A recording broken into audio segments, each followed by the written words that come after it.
إذا ألقوا فيها سمعوا لها شهيقا وهي تفور تكاد تميز من الغيظ كلما ألقي فيها فوج سألهم خزنتها ألم يأتكم نذير. إن لله وإنا إليه راجعون. على نحريستي جناها كورابية وحا مغالada إسطنبول ee magaala ganacsiyeedka waa dalka Turkiga aas loogu sameeyay gudoomiyihii gobolka Togdheer Xamse Maxamed Cabdi oo 2 cisho ka hor ku geeriyooday magaalada Istanbul kadib markii diyaarad nooca gurmadka degdega ah ay ka qaaday magaalada Hargeysa xanuun uu jiifay dhowrkii toddobaad ee laga soo gudbay gudoomiyihii gobolka Togdheer.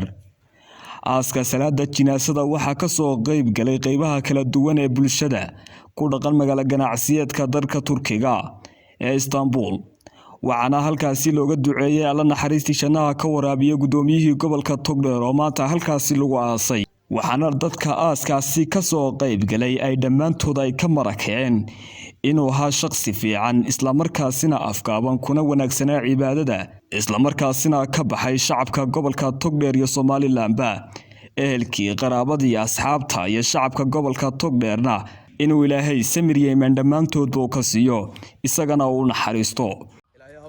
walaalkeen Xamse Maxamed Cabdi maanta geeridiisii joogno Ilaahay baynu uga baryaynaa naxariistii janno inuu ka waraabiyo xamse walaalaye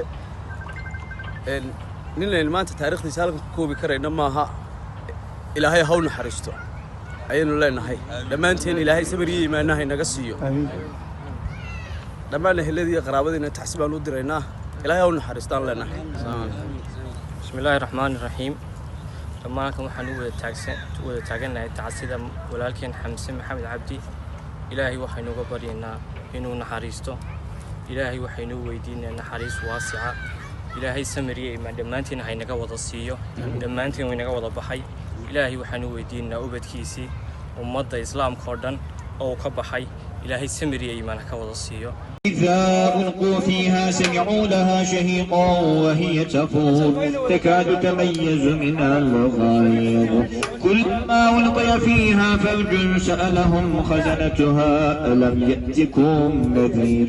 إنا لله وإنا إليه راجعون. عبد الرحمن عبد الله حسن تلفزيون عالمي سوم نيوز مقالة برعو.